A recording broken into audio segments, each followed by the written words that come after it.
एक घने जंगल में, जहां हरे भरे पेड़ और रंग बिरंगे फूल थे, वहीं रहता था एक नटखट भालू, जिसका नाम था छोटू।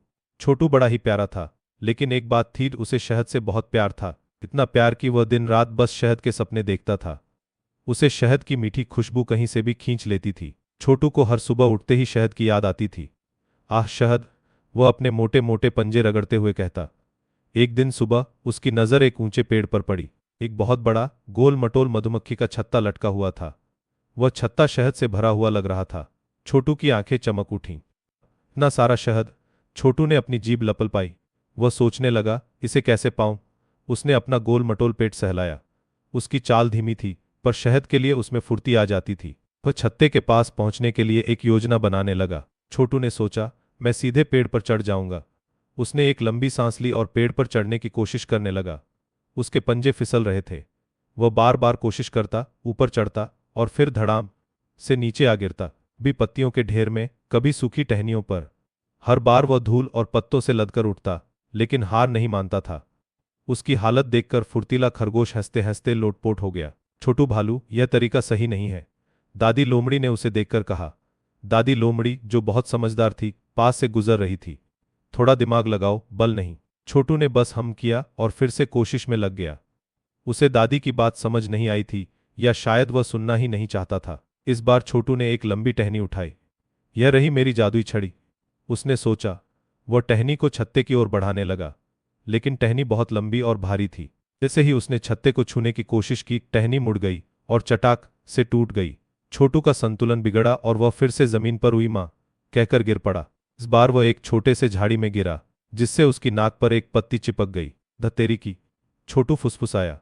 वह उठकर अपने पंजे झाड़ने लगा। उसने फिर एक नया विचार सोचा। मैं दूर से ही छत्ते पर कूदूंगा। उसने पास के एक ऊंचे टीले पर चढ़ाई की। अपनी पूरी शक्ति से उसने छत्ते की दिशा में छलांग लगाई। छपलाक! वह सीधे एक गंदे पानी के पोखर में जा गिरा। पूरा का पूरा कीचड़ से सन गया। अब वह मिट्टी का भालू लग रहा था। घुर्र! मधुमक्खियां गुस्से में उसके ऊपर मेंडराने लगीं, जैसे कह रही हों, हमारे शहद को हाथ लगाने की हिम्मत कैसे हुई। छोटू अपनी गीली कीचड़ वाली खाल के साथ तेजी से भागा। छोटू भागा, भागा और भागता रहा, जब तक वह एक घने पेड़ के नीचे थककर नहीं बैठ गया। वह पूरी तरह पस्त था। उसका पेट अभी भी गुर्र गुर्र कर रहा था और उसका मन उदास था। उसके सारे मजेदार और नटखट तरीके फेल हो गए थे। शहद नहीं मिला। वह अपनी सूजी हुई आंखें मलते हुए बोला। दादी लोमड़ी फिर से उसके पास आई। इस बार उसके पास एक मीठी सी खुशबू आ रही थी। छोटू, तुम इतने उदास क्यों हो? उसने प्यार से पूछा। छोटू ने अपनी सारी कहानी सुनाई। दादी लोमड़ी मुस्कुराई। देखो, हर चीज का एक सही तरीका होता है, उसने कहा और छोटू को एक छोटी सी चट्टान के पास ले गई। एक पेड़ के खोखले तने से कुछ शहद धीरे धीरे टपक रहा था। मधुमक्खियां अपना काम कर रही थीं और थोड़ा सा शहद अपने आप बाहर आ गया था। देखो, अगर तुम धैर्य रखो और इंतजार करो, तो प्रकृति तुम्हें अपने आप ही दे देगी, दादी लोमड़ी ने समझाया, बिना उन्हें परेशान किए। उसने अपनी उंगली पर थोड़ा शहद लिया और छोटू को चटाया। छोटू की आंखें खुल गईं। यह तो कमाल है, उसने कहा। उसने ध्यान से खोखले तने के नीचे एक पत्ता रखा और इंतजार करने लगा। कुछ ही देर में पत्ता मीठे शहद से भर गया। छोटू ने उसे चाटा। यह सबसे मीठा शहद है, उसने खुशी से कहा। उसे एहसास हुआ कि धैर्य रखना और समझदारी से काम लेना कितना अच्छा होता है। छोटू ने थोड़ा सा शहद फुर्तीले खरगोश को भी चखाया। खरगोश ने भी मजे से खाया। अब छोटू समझ गया था कि बल से नहीं, बल्कि अक्ल और धैर्य से काम करना चाहिए।